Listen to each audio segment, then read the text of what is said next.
안녕하십니까. 해커스합에서 전기기사 수업을 진행하고 있는 오우진입니다. 이번 시간에는 전기 자율증 공부에 있어서 반드시 필요한 기초 전기 수학에 대해서 진행하도록 하겠습니다. 물론 저희가 고등학교 때나 대학교 때와 같이 증명 또는 복잡한 연산 방식에 대해서 진행하는 것이 아니라 자격증에 필요한 기초 수학 공식만 나열하는 정도다라고 생각하시면 될 것 같습니다. 어차피 저희 자격증 시험은요, 어떠한 법칙에 대해서 증명을 요하는 그런 내용들은 나오지 않고요. 그리고 복잡한 계산은 누가 연산을 합니까? 여러분들이 하는 것이 아니라 공학용 계산기에 의해서 풀이가 진행됩니다. 따라서 여러분들이 수학적 지식이 그렇게 높지 않는다 하더라도 자격증 합격이라든가 아니면 현장에 나가서 업무를 수행하는 데 있어서 전혀 문제가 되지 않을 것 같습니다. 따라서 이번 기초 전기 수학에서는요, 여러분들이 자격증 합격을 위해서 필요한 자격증 합격을 하는 데 있어서 필요한 기초적인 내용을 중심적으로 진행을 하도록 하겠습니다. 자, 그럼 교재 첫 페이지부터 시작하도록 하겠습니다. 1장은 기초 수학 공식을 정리해 놨습니다. 자, 내용을 쭉 살펴보게 되니까 삼가함수 공식, 그리고 곱셈 공식과 인수분해, 그다음 제곱근과 지수 법칙, 로그 함수, 그다음 행렬까지 이렇게 나와 있는 것 같습니다. 자, 우리가 중학교 때나 고등학교 때 보셨던 그런 기초적인 사항이에요. 그래서 우리가 증명을 통해서 이 공식이 왜 나왔다 이렇게 따라가는 게 아니라 그냥 우리가 어렸을 때 배웠던 공식들을 나열하는 정도다라고 생각을 해주시길 바랍니다. 자, 1장 기초 수학 공식입니다.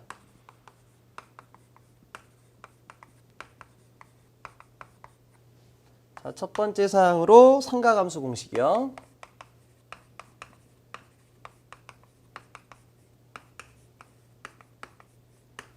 첫 번째로는 정의식이 있죠. 그래서 정의식이라기보다는 어떤 정의에 대한 비율값이다라고 볼 수가 있어요. 그래서 우리가 많이 사용하고 있는 사인 세타, 코사인 세타, 탄젠트 세타, 자, 이런 것들을 우리가 말하고 있다라고 볼 수가 있습니다. 해서 직각삼각형을 그리고요. 자, 밑변을 A, 높이를 B, 빗변을 C라고 하도록 하겠습니다. 자, 그럼 첫 번째 사인 세타 얼마가 됩니까? 자, 아시는 것처럼 빗변분의 높이가 되겠죠? 해서 사인 세타는 C분의 B가 되겠고요. 두 번째 코사인 세타요. 코사인 세타는 빗변분의 밑변이 되겠습니다. 따라서 C분의 A가 되고요. 자, 그 다음에 세 번째로는 탄젠트 세타. 우리가 기울기라고 많이 하고 있죠? 해서 밑변분의 높이가 되겠습니다. 해서 세 번째로 탄젠트 세타는 A분의 B가 되겠습니다. 자, 여기서 우리가 이 정의식을 활용하는 범위는요, 바로 이겁니다. 우리가 사인 세타, 코사인 세타를 이용해서 직각삼각형의 밑변과 높이를 구할 수 있다는 겁니다. 해서 여기 있죠. 높이 B의 크기는 얼마냐? 빗변 곱하기 사인 세타가 될 것이다. 그리고 밑변 A의 경우에는 빗변 곱하기 코사인 세타가 됩니다. 자, 그래서 1식과 2식을 통해서 우리가 3식을 수정할 수가 있겠죠. 해서 A에다가 C 코사인 세타, B에다가 C 사인 세타를 대입하면 빗변 C 길이가 서로 약분될 겁니다. 따라서 탄젠트 세타는 코사인 세타분의 사인 세타다라고 표현할 수가 있겠죠. 자, 교재를 보니까 참고식 4번이 나와 있어요. 자, 이건 피타고라스 정리와 그 다음에 세 번째 항목을 가지고 정리한 공식입니다. 자, 저희 자격증 시험에 많이 사용하는 부분이니까 기억하시길 바랍니다. 자, 피타고라스 정리, 밑변의 제곱 더하기 높이의 제곱은 빗변의 제곱이다. 해서 양변의 제곱근을 취해서 빗변 C는 루트 A자승 플러스 B자승이 되겠고요. 다섯 번째로 사이각 세타의 경우에는 자, 3번식에서 탄젠트항을 넘겨주면 되겠죠. 해서 사이각 세타는 아크 탄젠트 A분의 B가 되겠습니다. 자, 그렇다면 이 정의식을 통해서 우리가 전기공학에 어떻게 전복시킬 거냐? 자, 직각좌표계에서 직각좌표계 원점에 소정의 도체가 있다라고 하도록 하겠습니다. 자, 그리고 도체가 받아지는 힘의 크기와 방향을 계략적으로 이렇게 표현해 보도록 할까요? 자, 그렇다면 힘의 크기는 R이고 그 다음에 위상각은 세타각이라고 하도록 하겠습니다. 자, 이게 R각도 세타다. 또 평면각이다. 이렇게 말할 수도 있는 거죠. 자, 그렇다면 이 힘에 대한 성분을 우리가 이 좌표계 해석법대로 하기 위해서 우리가 횡축으로 작용하는 횡축작용과 종축으로 작용하는 힘으로 분해를 해보자 이런 얘기예요. 자, 그렇다면 이때 이 횡축으로 작용하는 힘은 직각삼각형 밑변과 같죠? 해서 밑변 A는 빗변 곱하기 코사인 세타라고 했습니다. 따라서 횡축으로 작용하는 힘은 R 곱하기 코사인 세타가 되겠고요. 그리고 수직으로 작용하는 종축으로 작용하는 힘은 삼각형 높이와 같습니다. 따라서 빗변 곱하기 사인 세타가 되겠죠. 자, 따라서 우리가 말하는 이 사인 세타와 코사인 세타란 건 뭐냐면요. 어떠한 좌표계 해석을 할 때 횡축으로 작용하는 힘과 종축으로 작용하는 힘을 분해 해석하기 위한 하나의 상수 정도다라고 보시면 되겠습니다. 자, 그다음 탄젠트 세타 같은 경우는 변화량이죠. 기울기를 나타내주고 있습니다. 자, 이제 교재 두 번째 항목을 보니까 특수각 삼각비가 나와 있습니다.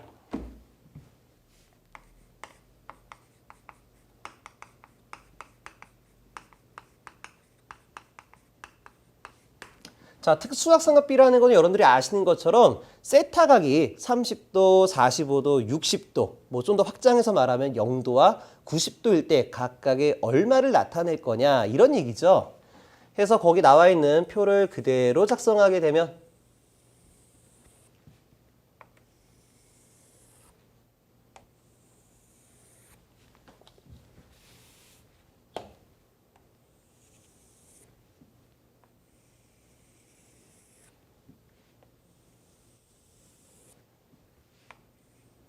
자, 세타각에 대해서 뭐 사인 세타, 코사인 세타, 탄젠트 세타 이렇게 주고요.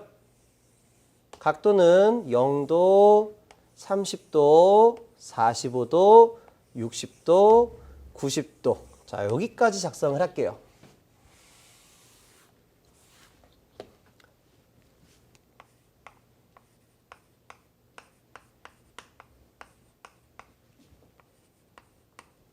자, 그럼 사인 세타 어떻게 됩니까? 0도부터 시작해서 0, 2분의 1. 자, 여기는 루트 2분의 1이죠. 이제 루트 2분의 1을 자, 이렇게 한번 써볼까요? 루트 2분의 1을 우리가 분모 분자에 루트 1을 곱해줌으로써 저 숫자를 2분의 루트 2로 변경시켜서 작성하도록 하겠습니다. 2분의 루트 2. 자, 그 다음에 사인 60도는 2분의 루트 3이 되겠죠? 그리고 코사인 90도는 1이 되겠습니다. 해서 우리가 이 부분을요, 루트 2분의 1에서 2분의 루트 2로 변경한 이유는 이거를 조금 더 효과적으로 암기하기 위한 방법이 아니냐 이렇게 볼 수가 있습니다. 그래서 사인 30, 45도, 60도는 2분의 1, 2분의 2, 2분의 3을 쓰고 난 다음에 분자 자리에 모자를 탁탁탁 씌우는 형태다라고 암기하시면 쉽게 이해할 수가 있습니다. 암기하실 수가 있는 거죠. 자, 그리고 코사인 세타는 사인 세타에 대해서 90도를 기준으로 반비례로 우리가 감쇄하는 함수로 나타내고 있습니다. 해서 1, 2분의 루트 3, 그 다음에 2분의 루트 2, 2분의 1, 0이 되겠습니다. 자, 그 다음에 탄젠트 세타는 앞에서와 같이 코사인 항과 사인 항을 나눠주면 되겠죠. 해서 두 개를 이렇게 탁탁탁탁 나눠서 구해주면 되겠습니다. 해서 0을 1로 나눠봤자 어차피 0이고요. 그리고 2분의 루트 3분의 2분의 1은 우리가 번분수에서 2분의 루트 3 그리고 2분의 1. 자, 우리 어렸을 때 어떻게 배웠습니까? 부모님은 안에 있고 아들은 나가서 논다. 이런 개념으로 많이 외웠잖아요. 그래서 안쪽에 있는 게 분모 자리, 바깥에 있는 게 분자 자리 해서 2분의 루트 3 분의 2가 돼서 이끼리 약분하니까 얼마 나와요? 루트 3분의 1로 이렇게 표기가 되는 거죠. 물론 이렇게 볼 수 있어요. 바로 이렇게 약분시켜주고 분모 자리로 내리시면 되는 겁니다. 그래서 루트 3분의 1이고요. 탄젠트 45도는 두 개가 똑같아요. 그럼 1이고요. 그 다음에 탄젠트 60도는 서로 역수관계니까 얼마가 되겠어요? 루트 3이 됩니다. 자, 탄젠트 90도. 자, 어떠한 수를 0으로 나누게 되면 무한대가 되는 거죠. 그래서 여기가 무한대다라고 표현할 수가 있겠습니다. 자, 그 다음에 이제 이 특수각 삼각비에 대한 내용을 혹시라도 좀 이해가 안 되시는 그런 분들을 위해 가지고 조금만 더 적어보도록 하겠습니다. 자, 우리가 어떤 좌표계에서 이렇게 원을 그려주고요. 이때 단위원이라고 하도록 하겠습니다. 단위원이라는 거는 반지름의 크기가 1인 원을 말한다. 이렇게 볼 수가 있는 거죠. 자, 그렇다면 이거를 우리가 시간이 0초일 때 이러한 1이라는 어떤 수가 있습니다. 자, 그렇다면 여기는 1,0에 대한 자리를 가지고 있겠죠. 그래서 시간에 따라서 또는 각도에 따라서 이 1이라는 선분을 이렇게 한 바퀴 원운동 회전시켰을 때 시간의 축으로 또는 각도의 축으로 한번 나열해 보자 이런 얘기입니다. 자, 여기가 뭐 각도의 축 또는 시간의 축 이렇게 말할 수도 있습니다. 그러니까 우리가 여기 나와 있는 횡축을요. 시간의 축 또는 각도의 축 얼마든지 변경시켜서 바라볼 수 있다 이런 얘기예요. 자, 그렇다면 이제 우리가 이쪽 횡축에서 작용하는 성분의 크기는 얼마가 됩니까? 1이 되겠죠. 그러니까 x가 1이 되고 y가 0이 됩니다. 그럼 이게요. 이렇게 어느 정도 45도 정도 진행이 됐다. 이게 45도 정도 진행이 되면은 이때 x값과 y값이 나와지겠죠. 그럼 우리가 앞에서 배우셨던 이 직각삼각형에 대한 개념을 가지고 오게 되는 겁니다.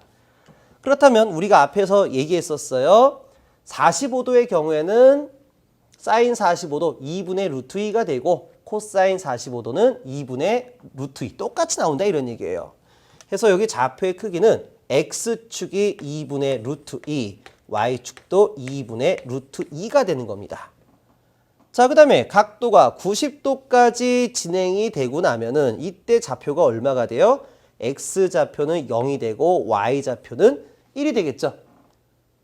자, 그럼 이렇게 원으로 회전하는 관계를 쭉 나열하면 어떻게 된다는 얘기예요? 자, 다시 이때 x라는 축은 뭡니까? x라는 축은 바로 횡축입니다. 자, 이때 횡축작용을 나타내는 상수를 우리가 코사인이라고 불렀고요. 그 다음에 종축을 나타내는 상수를 사인이라고 얘기했었습니다. 그래서 여기 나와 있는 x 항목이 바로 사인 세타에 대한 변화 양이 되겠고요. 그 다음에 y가 바로 아니죠. 횡축이니까 코사인 세타 값을 나타내고요. y는 사인 세타 값을 나타낸다 이런 얘기예요. 자, 그럼 이거 사인부터 한번 적어보도록 할까요? 다시 말해 y축 무슨 작용이요?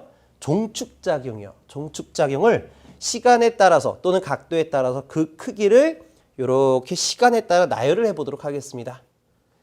자, 그러면 이제 0도일 때, 각도가 0도일 때는 y축으로 작용하는 힘은 제로예요. 근데 이 힘이 점점 커지죠? 점점 커지다가 언제요? 90도가 될 때 최대가 됩니다. 그래서 이 부분을 이렇게 표현할 수가 있겠죠. 자, 이게 1이니까 1에 대한 축을 쭉 이렇게 나열할게요. 이게 표시할게요. 그래서 이걸 나타나게 되면 쭉 90도까지 이렇게 상승하다가 90도가 됐었을 때 최대값이 되는 거예요. 얼마요? 1이 되는 겁니다. 그 다음에 90도를 넘어서 내려가게 되면 줄어들죠? 언제까지요?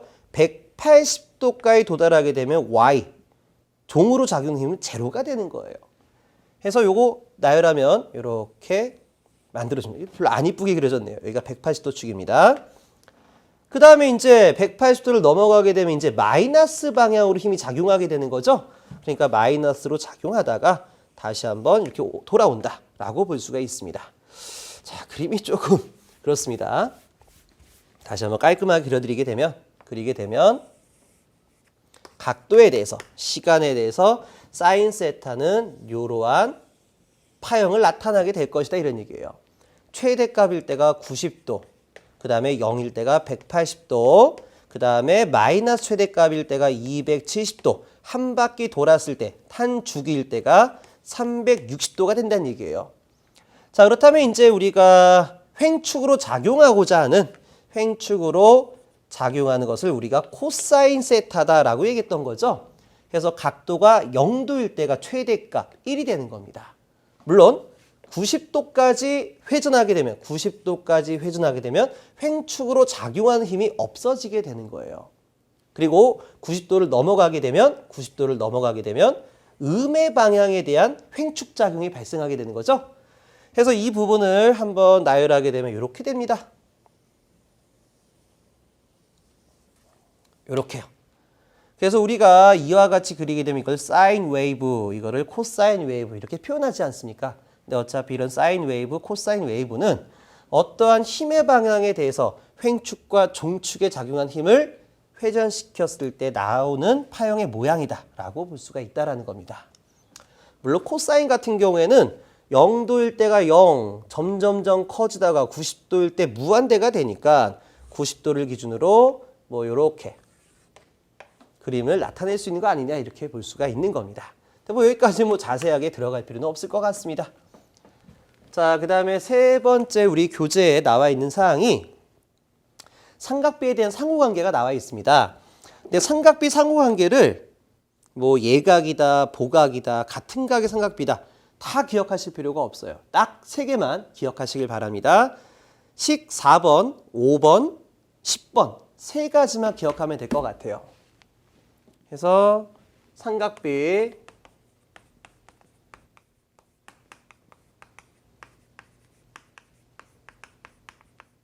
상호관계에 대해서는 첫 번째 사인 90도 마이너스 세타는 코사인 세타다. 두 번째 코사인 90도 마이너스 세타는 사인 세타다. 자, 이렇게 보시고요. 우리가 증명을 통해서 진행하는 게 아니다라고 했잖아요. 이미 결과는 나와 있는 거예요. 그래서 결과 나와 있는 부분에 숫자를 대입해서 이 두 개가 같다라는 거를 이해만 하시면 되는 거예요. 그래서 세타 각을 각각 30도였다라고 가정 한번 해보세요. 그러면 사인 90도 빼기 30도는 60도가 되는 거죠. 그럼 사인 60도 얼마입니까? 2분의 루트 3이 됩니다. 그리고 코사인 30도는 얼마가 돼요? 이 또한 역시 2분의 루트 3이 돼서 두 개가 같다라는 거를 쉽게 이해할 수가 있을 겁니다. 어차피 90도를 기준으로 상승과 하강을 나타내는 반비례 관계 아닙니까? 예, 그렇기 때문에 이해하실 수가 있을 거다라고 생각이 듭니다. 자, 이 역도 마찬가지예요. 코사인 90도 빼기 세타는 사인 세타가 성립된다 이런 얘기예요. 그래서 우리가 나중에 회로 이론 쪽에서 우리가 벡터를 해석할 때, 그러니까 다상교류를 해석하실 때 이 부분을 우리가 사용한다 이렇게 보시면 됩니다. 자, 세 번째로는요. 사인 제곱 세타 플러스 코사인 제곱 세타는 1이 있습니다. 자, 우리가 이 세 번째 식을 증명하기 위해서는 반각의 공식을 이용합니다. 다시 말해 우리 교재에 식 1-15번과 식 1-16번을 직접적으로 더하면 1이 나오죠. 자, 그래서 쉽게 구할 수도 있는 거예요. 근데 우리가 앞에서 배웠던 사항만 가지고 한번 적용을 해보자. 직각삼각형에서 빗변의 길이가 1이에요. 그럼 밑변은 얼마가 나옵니까? 밑변은 코사인 세타가 나오고. 왜? 빗변 곱하기 코사인 세타니까요. 높이는 얼마 나와요? 사인 세타가 나옵니다. 여기서 피타고라스 정리하세요. 피타고라스 정리를 대입하면 밑변의 제곱 더하기 높이의 제곱은 빗변의 제곱이다. 어차피 1의 제곱은 1이 되기 때문에 3번식이 성립된 걸 알 수가 있을 겁니다. 자, 이제 네 번째. 요것도 한번 써드릴까요? 이 3번식에 대한 활용은 저희가 상당히 많이 사용합니다. 나중에 회로 이론을 학습하시게 되면 코사인 세타를 우리가 역률이란 말을 갖다 사용해요. 역률. 얼마만큼 전기를 효율적으로 쓸 것이냐. 근데 약간 효율과는 좀 다른 개념이에요. 자, 에너지에 대한 개념에서 우리가 역률이란 말을 사용하게 될 건데 코사인 세타가 0.8이다. 그렇다면 무효율에 해당하는 무효율, 우리가 사인 세타라고 하거든요. 자, 무효율에 해당하는 사인 세타는 얼마가 될 거냐. 자, 이런 얘기예요. 그렇다면 이제 사인 제곱 세타는, 자, 이거 넘겨주면 되겠죠? 그래서 사인 제곱 세타는 1 마이너스 코사인 제곱 세타가 됩니다. 자, 여기서 양변에 제곱근을 취하게 되면 무효율, 나중에 설명한다라고 했습니다. 이거는 무효율 사인 세타는 루트 1 마이너스 코사인 제곱 세타가 됩니다. 다시 말해서 1 빼기 역률이 얼마요? 다시 말해 코사인 세타가 0.8이라고 그랬으니까 0.8의 제곱을 대입하는 거예요. 그러면은 0.6이 만들어질 겁니다. 자, 자율증에서 정말 많이 나오는 겁니다. 역률이 0.8이면 무효율은 얼마냐? 0.6이다. 반대로 역률이 0.6이었다면 무효율은 얼마냐? 0.8 나오겠죠. 어차피 우리가 이 앞에서 1에 대한 비율을 가지고 우리가 밑변과 높이를 말하는 거기 때문에 얘가 0.6이 되면 0.8이 될 거예요. 자, 이렇게 보시면 되고요. 자, 네 번째 교재 보니까 가법 정리와 반각 공식 나와 있습니다.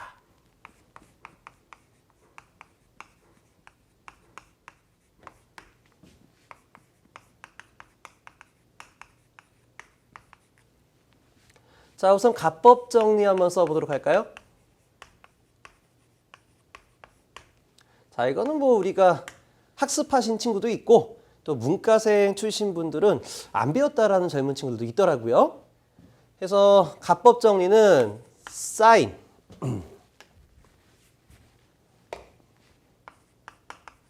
사인 A 플러스 B에 대한 형태다 이렇게 보시면 돼요.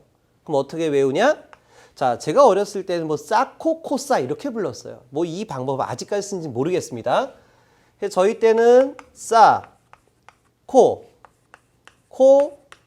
사 하고 난 다음에 A, B를 여기다 쓰는 거예요. A, B, A, B.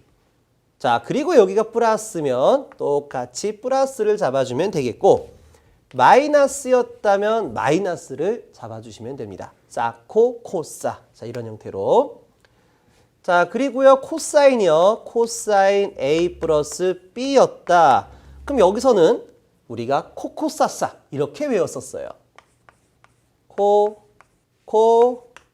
사 해서 똑같이 A, B, A, B입니다.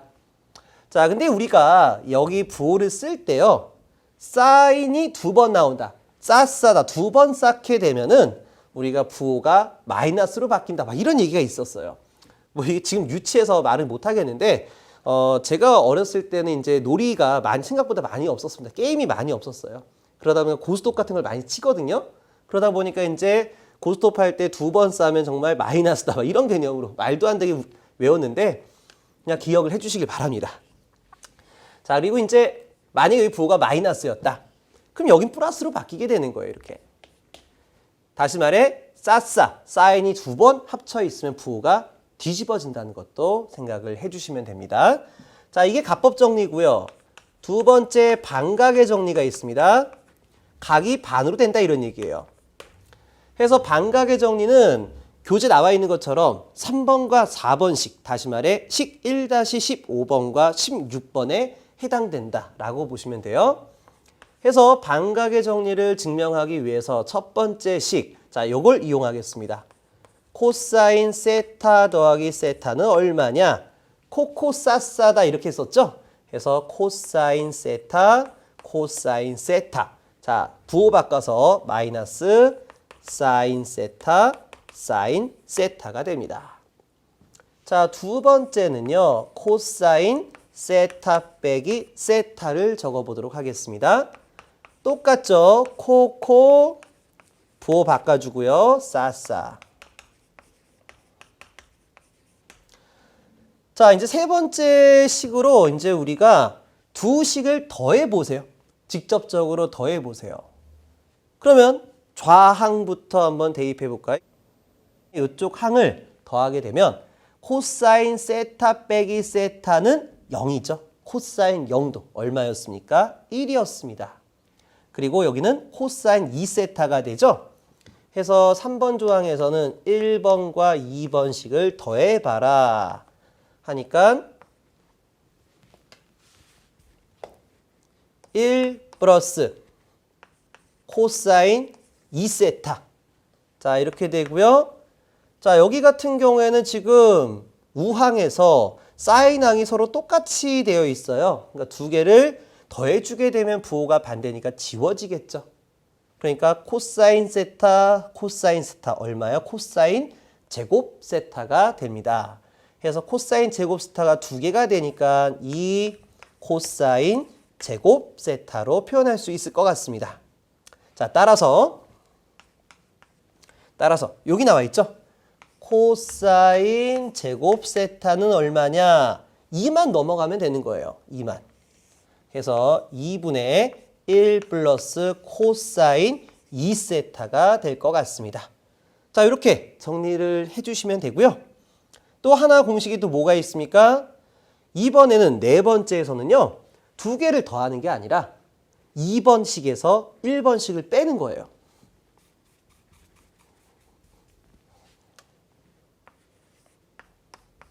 자, 이렇게요.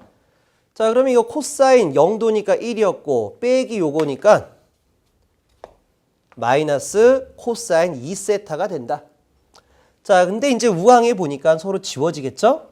근데 여기에서 여길 빼면 자, 부호가 바뀌죠. 빼기에 또 빼기인가 플러스로 바뀌죠. 그러니까 이게 뭐가 돼요? 코사인 제곱 세타가 되는 게 아니라 사인 제곱 세타가 될 것 같습니다. 여기서 이걸 뺀 겁니다. 그래서 사인 제곱 세타 항만 남겨두고 다 있을까요? 사인 제곱 세타 항만 남겨두고 2를 넘겨주게 되면 2분의 1 마이너스 코사인 2세타가 되겠습니다. 아까 말했죠? 싸싸가 오게 된 부호가 바뀐다라고 했습니다. 해서 이런 부분에 대한 내용이 있는데 자, 이건 참고만 하시길 바라겠습니다. 저희가 크게 중요한 부분은 아니라고 볼 수가 있습니다. 나중에 회로이론에서 실효값에 대한 정의를 하는 부분이 있어요. 실효값. 다시 말해 저희가 순식값에 해당한 전류가 전류의 최대값의 사인 오메가 t다 라는 부분에 대해서 전류를 제곱하는 부분이 있어요. 전류를 제곱.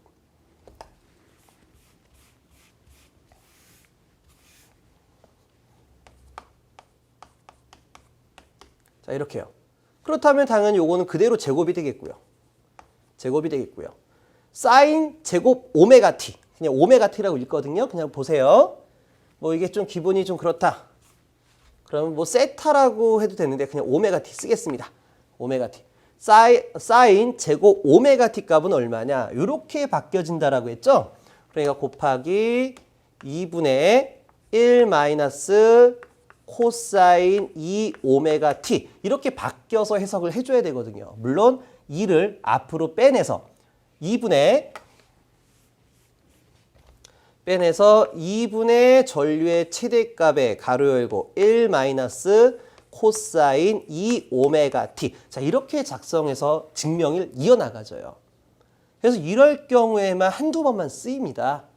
그래서 우리가 교재를 볼 때 여러분들이 시험을 보기 위한 목적으로 설명한 것이 아니라 교과서를 보다 보니까 갑자기 전류의 제곱 I 자승 t가 이런 식으로 바뀌었을 때 이걸 이해 못하면 공부하기 힘들다라는 거예요.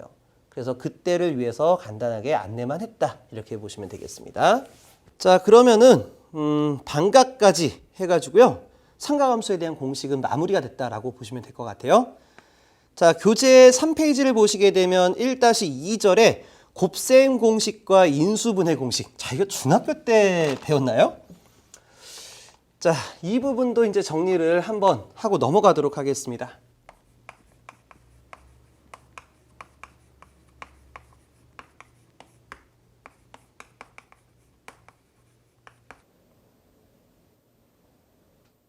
그래도 오랫동안 이 수학책을 놓고 계신 분들은요, 그러니까 대선배님 같은 경우에는 이 부분을 잊어버릴 수가 있어요. 해서 기억을 살리는 정도로 체크하고 넘어간다라고 보시면 되겠습니다. 해서 이제 자주 사용하는 공식 17번부터 24번까지가 나와 있는데요.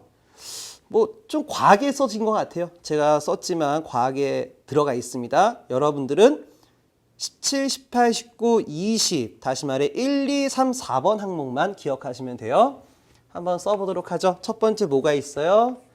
A 플러스 B의 완전 제곱 어떻게 했었습니까? A 자승 플러스 2AB 플러스 B 자승이죠. 자, 이렇게 풀이가 됐었고요. 뭐 물론 제곱이니까 A 플러스 B 곱하기 A 플러스 B 해가지고 풀어주게 되면 나오는 거 아니에요. 그래서 우리가 암기를 했던 거였고요. 자, 두 번째 A 마이너스 B의 제곱이요. 그럼 여기 가운데 부호만 바뀌잖아요. 해서 A제곱 마이너스 2AB 플러스 B 제곱으로 되어 있고요. 자, 그 다음 세 번째 A 플러스 B A 마이너스 B. 자, 어떻게 들어가져요? A 자승 마이너스 B 자승 이렇게 쓰여지겠죠? 그 다음에 이제 네 번째. 자, 네 번째도 필요 없겠네요. 자, 이 세 가지만 기억을 해주시면 되겠습니다. 혹시라도 우리가 문제를 전기에 나가다가 7번식을 보실 수가 있어요. 자동 제어 쪽, 천이행렬 쪽 그쪽에 가게 되면은 이 7번식에 의해 정리되는 부분이 있거든요. 그때만 참고하시고 나머지는 그냥 넘어가시길 바랍니다. 물론 저희가 이 7번식, 다시 말해 식 1-23번 정도 되는 문제는 상급 문제 취급해버려요. 너무 복잡한 문제다 해서 지워버릴 거니까 여러분들이 나머지 곱셈 공식이나 인수분해 공식을 볼 필요가 없을 것 같습니다. 자, 그 다음에 뭐 인수분해식에서 이제 우리가 많이 쓰는 부분 중에 하나도요. 자, 인수분해는 나중에 우리가 문제 풀이해서 설명을 또 추가적으로 들어가도록 하겠습니다. 자, 세 번째 보니까 제곱근과 지수 법칙이 나와 있습니다.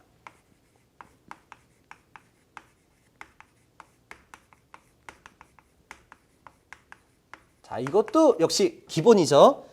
제곱근은 우리가 루트다라고 불러주죠. 다시 말해 제곱을 해야지만 어떠한 답이 나온다 이런 얘기예요.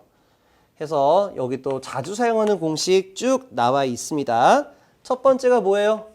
루트 A 자승은 A다. 자, 이런 얘기죠. 그리고 두 번째. 자, 이거 뭐 추가적인 설명이 없으니까 하나만 더 써드릴게요. 우리가 요 부분은 어떻게 해석할 수가 있냐면 루트 A 자승은요. A 자승의 2분의 1승이다. 이렇게 표현할 수가 있습니다. 그러니까 우리가 지수에 2분의 1승을 쓰게 되면 루트와 똑같다라고 생각하시면 될 것 같아요. 자, 그렇다면 이거 안에 지수 법칙 이용하게 되면 어떻게 됩니까? 지수에 다시 한번 지수는 곱하기가 되는 거죠. 그래서 A의 1승이 되기 때문에 A 자승의 제곱근을 취하면 A가 나온다. 자, 이렇게 볼 수가 있습니다.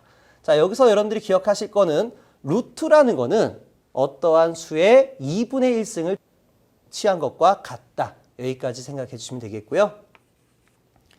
자, 두 번째 2번 항목 같은 경우에는 여러분들이 무시하셔도 좋을 것 같고요. 지워도 될 것 같고요.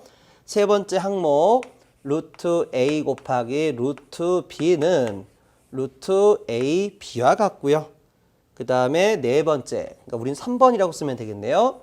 A 루트 B는 얼마냐? 자, 다시 말해 A를 루트 안으로 집어넣고 싶다. 그럼 당연히 여기다가 제곱을 취해서 집어넣으면 되는 거 아닙니까? 따라서 루트 A 자승 B와 같습니다. 네 번째입니다.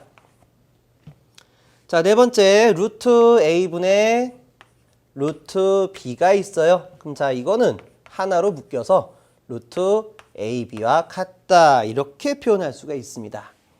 자, 물론 6번 항목에 보게 되면 우리는 4번에다 이어서 쓰겠습니다. 자, 이렇게 나온 값에다가 분모 분자에 루트 A를 곱해서 다시 한번 변형시킬 수도 있습니다. 이렇게요. 그럼 여기는 A 자승의 제곱근이니까 A가 되겠고요.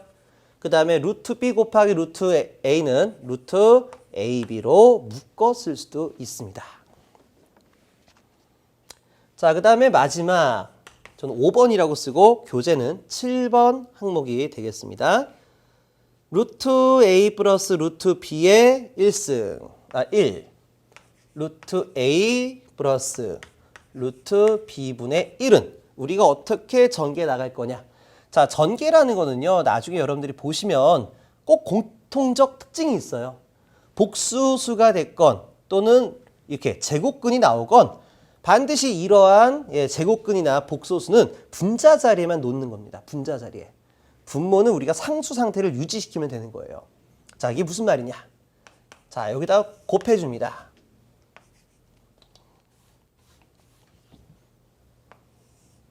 자, 루트 A 마이너스 루트 B를 분모 분자에다가 모두 적용을 시키겠습니다. 그럼 자, 분모는 A 플러스 B 곱하기 A 마이너스 B에 대한 형태예요. 이렇게요. 그러니까 A 자승 마이너스 B 자승으로 풀이가 가능하죠. 그러니까 이 부분을 적용하게 되면은 자, A의 자승, 그러니까 그냥 A로 빠져지겠죠. 그리고 빼기 B의 자승, 그러니까 A 마이너스 B의 루트 A 마이너스 루트 B로 풀이가 된다. 하실 필요가 없습니다. 자, 왜 그러냐면 이것도 우리가 공학용 계산기를 사용하고 있기 때문에 그냥 계산기 누르면 바로 답이 나오는 거예요.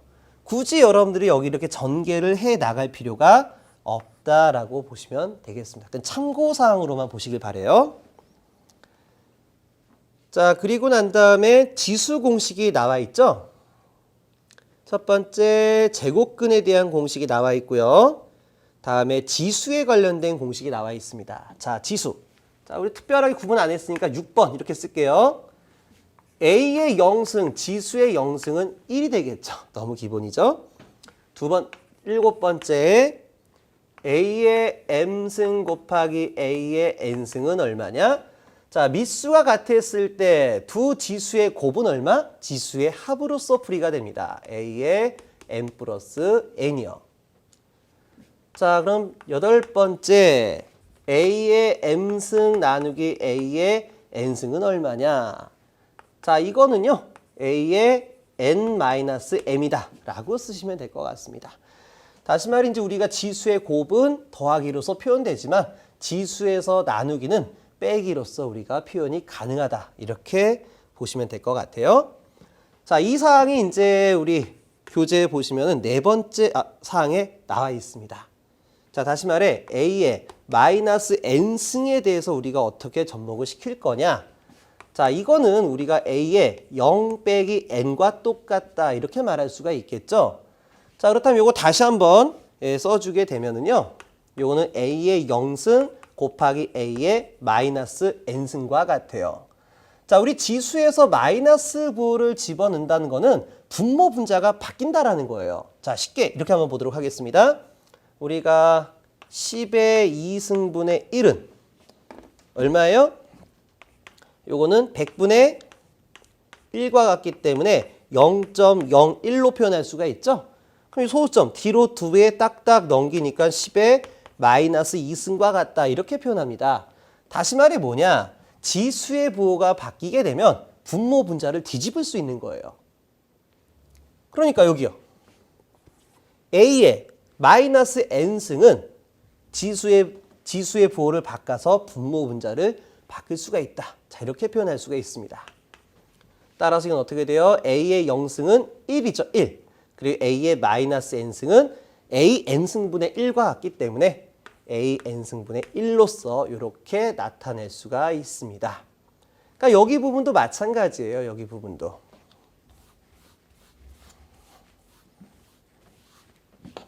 자, 여기 부분도요. a의 m승 나누기 a의 n승은요. 분수식으로 바꾸게 되면 a의 n승, a의 m승이 되겠죠? 그리고 여기 부호 바꿔주면 분모 분자 바뀐다라고 했잖아요. 그러니까 a의 m승 곱하기 a의 마이너스 n승. 그래서 두 개를 지수끼리 더하게 되면 다음과 같이 만들어진다. 이렇게 표현할 수가 있습니다. 자, 그리고요. 10번째, 물론 여러분들이 읽어만 보시더라도 다 아는 내용이에요. a의 m승분의 n승 어떻게 해요? 지수끼리 곱해줘라. 자, 11번째, 루트 a 플러스 b의 m승은 어떻게 될 것이냐. 자, 이 경우에는요, 우리가 아까 루트의 경우는 우리가 2분의 1승과 같다 이렇게 얘기했었죠. 그러니까 이 부분은 대괄호 열고 a 플러스 b의 2분의 1승의 m승이 됩니다. 따라서 지수 법칙으로 곱해주게 되면 이렇게 곱해주게 되면 a 플러스 b의 n 나누기 2 그러니까 2분의 m승. 자, 이렇게 표현을 해줄 수가 있습니다. 자, 이것도 우리가 전기자기학에서 나오는 그런 대표적인 부분이니까요. 예, 한 번쯤 관심 있게 보시고 넘기시길 바랍니다. 자, 그 다음에 이제 분수식에 대해서 약분, 가감법, 곱셈, 번분수. 자, 이건 다 아는 내용이에요. 아까 써줬던 부분도 있고요. 그래서 여기까지 정리해가지고 이제 곱셈 공식, 제곱근과 지수 법칙 넘어가도록 할게요. 이제 네 번째 사항입니다. 자, 네 번째 로그 함수가 나와 있죠?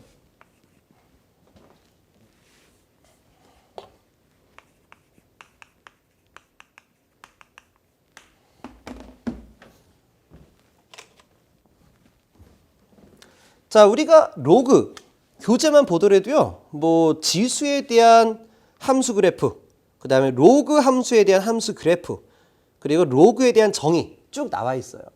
근데 우리가 이걸 복잡하게 하지 말자. 어차피 로그라는 거는 우리가 어떤 수치 연산하기 위한 하나의 도구에 불과한 거예요. 물론 그 도구는 계산기 안에 들어가 있죠. 그러니까 계산기만 누르면 답이 그대로 나오는 거예요.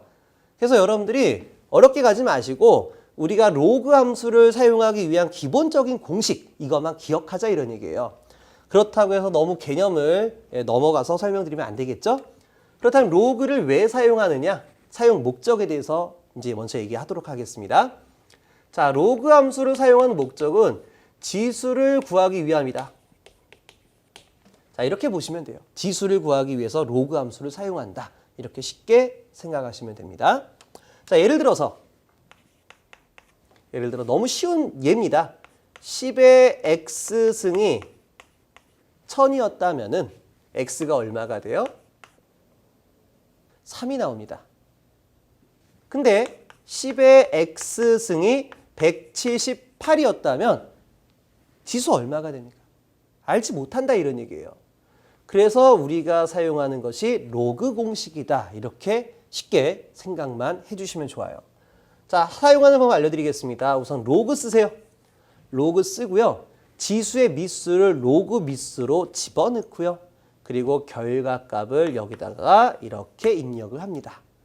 자, 물론 계산기로 하실 겁니다. 계산기로 로그 178. 자, 로그식에서 미수가 10이 되는 걸 상용 로그라고 하고 있죠. 해서 상용 로그는 일반적인 함수가 되기 때문에 10이라는 건 생략을 많이 해주고 있습니다. 그래서 계산기로 로그 178 하고 누르면 x값이 나오는 거예요. 자, 그럼 검사는 어떻게 할 거냐? 자, 이렇게 구해진 x를 여기다 대입하세요.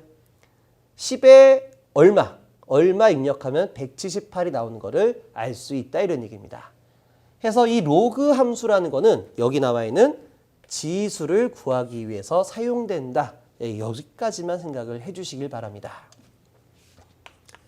자, 그럼 로그 공식 식 1-43번부터 48번까지 나와 있습니다. 그래서 첫 번째 로그 10의 1은 얼마가 될 것이냐. 자, 이걸 거꾸로 한번 생각해 보세요. 자, 1이 바로 뭐라고요? 여기 있는 게 결과값이에요. 그 다음에 여기가 지수의 미수가 되는 거죠. 그러니까 이건 상형 로그니까 10의 x승이 1이 나옵니다 라는 글자예요. 그럼 우리가 지수 법칙에서 1이 나오기 위해서는 지수가 0이 돼야 된다 이렇게 볼 수가 있습니다. 해서 로그 1은 0이 되겠습니다. 그 말은 뭐예요? 로그 1이 0이고요. 그럼 결과적으로 로그 1보다 커지게 되면 양수가 되고 1보다 작아지면 음수가 된다 이렇게 볼 수가 있습니다. 로그 1보다 작아지면 마이너스 값이 나온다 이렇게 보시면 되고요. 두 번째 로그 10의 10입니다. 밑수와 결과가 똑같습니다. 자, 다시 결과로 써보게 되면 10의 x승이 얼마 나온다고요? 10이 나온다 이런 뜻이에요. 그러니까 이 결과는 1이 됩니다. 그러니까 쉽게 우리가 밑수와 결과가 똑같았다면 약분의 1 이런 형태로 그냥 어거지로 외우셔도 괜찮겠습니다. 자, 세 번째 우리 표에 보시게 되면 이제 곱셈에 대해서 이렇게 나와 있네요. 그러니까 로그 A 더하기 로그 B. 전 이렇게 표현을 해보도록 할게요. 로그를 통해서 로그 함수를 통해서 얻어진 게 바로 뭐였어요? 지수였습니다. 그렇다면 지수 더하기 지수에 대한 형태를 가지고 있다. 이렇게 볼 수가 있는 거죠. 그럼 앞에 지수 법칙에서 지수가 더해지기 위해선 원함수는 어떤 형태가 돼야 돼요? 곱하기가 돼야 됩니다. 지수가 빼기 위해선 나누기 대한 형태가 돼야 됩니다. 해서 이것도 어거지로 그냥 외우는 거예요. 앞에 저런 흐름이 있었으니까 결과가 이렇게 나올 것이다. 로그 AB가 된다. 그러니까 로그 A 더하기 로그 B는 로그 AB로서 써 내려갈 수가 있습니다. 물론 이건 중학교 수학책 찾아보면 다 나와 있어요. 그래서 궁금하신 분들은 수학책 참고하시길 바랍니다. 자, 네 번째 이제 로그 A 마이너스 로그 B는 어떻게 되냐? 자, 아까 얘기했던 것처럼 더하기가 곱하기였다면 빼기는 나누기가 되겠죠. 그래서 로그 B분의 A가 됩니다. 자, 여기서 우리 한 가지 기억할 게 뭐냐면 우리가 물리학에 대한 내용이 바로 전기자기학이에요. 그럼 전기자기학에서 물리학 해석을 할 때 어떠한 결과값이 마이너스다. 이런 건 존재하지가 않아요. 자, 물리라는 건 힘에 대한 작용입니다. 또는 에너지에 대한 작용이에요. 근데 그런 것들이 어떤 음의 값을 갖는다. 이런 답은 없습니다. 항상 물리의 결과값은 플러스가 나온다. 다시 말해 전기자기학에 나오는 결과값은 플러스다. 라고 생각을 했었을 때 요 함수에 대한 형태를 한번 보세요. 아까 제가 뭐라고 했습니까? 로그 1보다 커지면 플러스 값이 되고 1보다 작아지면 마이너스 값이 된다라고 했죠? 그 말은 우리가 B와 A 두 개 상수 중에 어떤 게 커야 양수가 된다는 얘기예요. A가 B보다 큰 조건일 때 이거에 대한 결과값이 플러스 값이 나온다 이런 얘기죠? 해서 전기자기학에서 예를 들어서 이런 공식이 있습니다. 전개의 세기는 전개의 세기가 아니죠? 전이차 V는 2파이 입실론 제로분의 람다의 ln R분의 D 또는 ln A분의 B 이렇게 쓸 거예요. 자, 그랬을 때 항상 이런 로그에 대한 형태. 자, 이 ln이라는 건 자연 로그죠? 자연 로그. 조금 이따 써드릴게요. 자, 이렇게 로그 공식이 나왔을 때는 반드시 분모보다 분자가 큰 형태가 돼야 답을 맞출 수 있다 이런 얘기예요. 그러니까 문제 조건이 성립한다 이런 얘기입니다. 해서 반드시 로그의 분수꼴이 나오면 분자가 더 클 것이다 라는 거를 항상 기억을 해 주시길 바랍니다. 자, 다섯 번째 로그 A의 B승이에요. 자, 로그 A가 지수인데 지수의 지수승과 같다. 다시 말해 옆에 있는 공식 10번과 같습니다. A의 M승의 N승 어떻게 해요? 두 지수를 곱해줬습니다.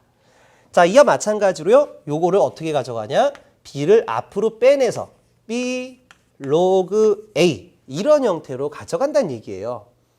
그래서 이 부분은 우리가 자동 제어 쪽에서 데시벨법으로 환산시킬 때 사용한다라고 보시면 돼요. 그래서 어떠한 이득 개인이 20 로그 10의 10의 2승 데시벨이다 라고 하게 되면은요. 자, 이거 어떻게 된다고요? 2가 앞으로 나가 곱해진다라고 했죠. 그 다음에 로그 10의 10 얼마요? 로그 10의 10은 1이잖아요. 그러니까 이거에 대한 결과값은 40데시벨입니다. 이렇게 유도하는 과정이 있습니다. 그래서 우리가 이런 풀이를 할 때는 계산기를 굳이 할 필요가 없어요. 보세요. 지수가 앞으로 나가 곱해지고 로그 10은 1이니까요. 바로 결과를 도출할 수 있다 이런 얘기입니다.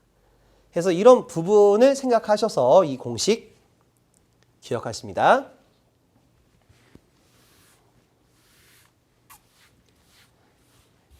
자, 이제 6번째 항목으로 우리 교재 보면 이제 우리가 상용 로그에 대한 글자. 자, 교재 페이지는 6페이지입니다. 6페이지에 보시면 상용 로그 또는 브리그스 로그 이렇게 나와 있는데 우리가 일반적으로 상용 로그라고 많이 하잖아요. 쭉 내용이 써 있는데요. 크게 보지 마십시오. 그냥 로그의 미수가 10인 걸 상용 로그다 라고 생각하시면 되고요. 그 다음에 자연 로그가 있습니다. 그리고 이걸 네이피어 로그 이렇게 표현해주고 있는데 자연 로그를 더 많이 사용하고 있죠. 그래서 자연 로그는 우리가 오일러 상수라는 게 있어요. 원래 이 오일러 상수 2. 자, 이 글자는 우리가 어떠한 이윤에 대해서 베르누르라는 학자가 제일 처음에 발견한 숫자예요. 근데 이 무리수 2라는 거를 체계적으로 전복시킨 사람이 누구예요? 바로 오일러가 됩니다. 그래서 이걸 우리가 오일러의 상수 2다라고 표현해주고 있습니다. 그래서 또는 우리가 이 오일러의 상수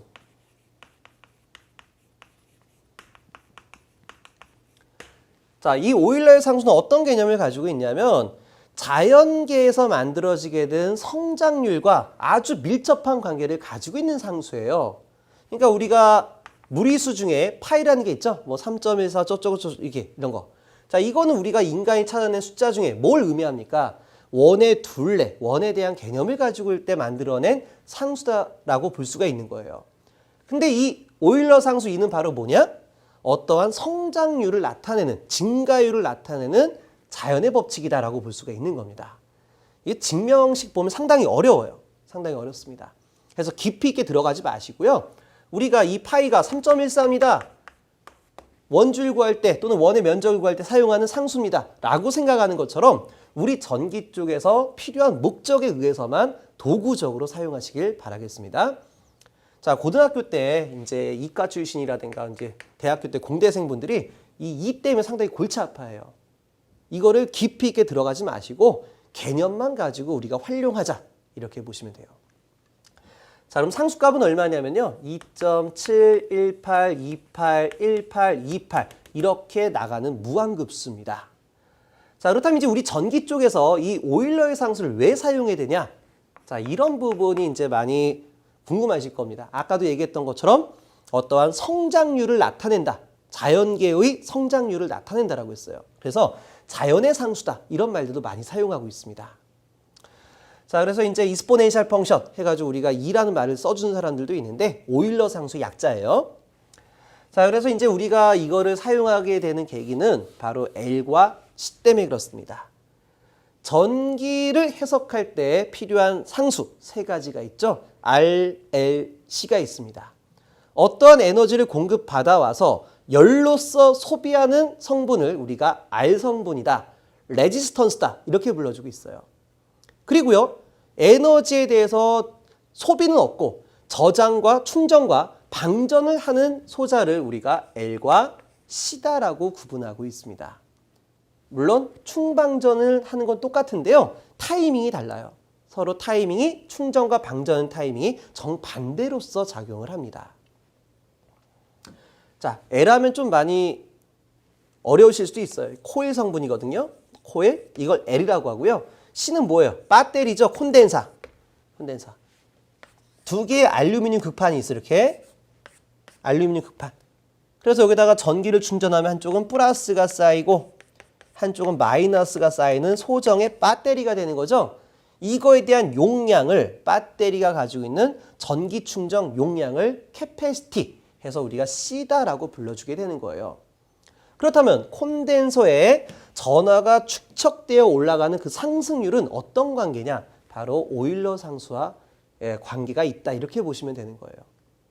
그러니까 이제 콘덴서가 어떤 에너지를 저장하는 상승률에 대한 관계. 그리고 자, 코일 같은 경우에는 전류가 흐르게 되면 나중에 얘기해 드리겠지만 코일에서 우리가 작용 반작용과 똑같은 역기전력이라는 게 생겨요. 순간적인 반발력이 생겨버린다고요. 그래서 이 반발력에 의해서 초기에는 전류가 잘 안 흐르나 일정 시간이 지나면 이 반발력이 사라져서 전류가 원활하게 흘러갈 수 있게끔 만들어줍니다. 다시 말해 코일에 대한 특징은 초기에는 전류가 흐르지 않으나 점층적으로 전류가 잘 흐르는 관계가 되는 거예요. 그러니까 이렇게 보시면 돼요. 우리가 어떤 로드가 있어요. 부하. 로드. 자, 스위치를 탁 하고 닫으면 이게 만약 진유였다. 그럼 스위치를 닫은 시점에 전류가 이렇게 딱 흘러갈 거 아니에요. 예를 들어 뭐 5A다. 그럼 0A에서 5A가 싹 들어갈 거 아닙니까? 근데 이 로드에 L소자에 대한 성분이 있었다고 하게 되면 0에서 5로 갑자기 변하는 것이 아니라 이렇게 연속적인 변화율을 갖는다 이런 얘기예요. 변화율. 자, 이걸 우린 뭐라고 하냐? 과도라고 얘기합니다. 과도. 그러니까 변화되는 과정이다. 해서 이렇게 변화되는 과정을 과도라고 얘기하고요. 시간에 따라 일정한 크기를 나타내는 것을 정상이라고 얘기합니다. 스테이트하다. 이렇게 말해주고 있어요. 그래서 우리가 L 성분을 갖다 끼게 되면 뭐든지 이런 과도 현상적인 문제가 발생한다라는 거예요. 그래서 이 과도 현상을 해석할 때도 역시 이 함수에 대한 형태가 오일러의 상수에 대한 개념을 가지고 있다라고 생각하시면 조금 받아들이기가 쉬울 것 같습니다. 그러니까 이렇게 오일러 이렇게 곡선으로서 이렇게 상승하는 형태를 나타내는 걸 바로 E다라고 보시면 되겠습니다. 좀 말이 많이 어려웠던 것 같아요.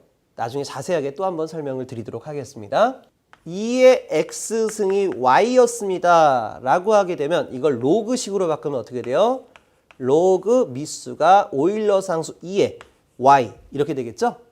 그럼 이거를 우리가 이하 어떻게 쓰냐? ln y다 이렇게 불러주고 있습니다. 그래서 이때 ln은 뭐 우리가 이 오일러 상수 2를 자연계의 성장률이다. 이것을 나타내는 상수다. 라고 했던 것처럼 자연계의 상수예요. 그렇다면 자연계 상수의 지수를 구하기 위한 이 로그를 뭐라고 하냐? 자연 로그다라고 표현을 해주고 있습니다. 해서 우리가 로그 2가 ln과 똑같다라고 생각하시면 돼요. 즉 ln 2는 로그 2의 2와 같고 미수와 결과값이 똑같으면 1이 나온다. 자, 이렇게 얘기했었죠. 자, 여기 부분도 같이 생각을 해주시면 됩니다. 그래서 뭐 자연 로그에 대한 성질이 뭐 49번, 50번, 51번 식에다가 나타나고 있는데 그냥 여기까지만 그냥 보시길 바랍니다.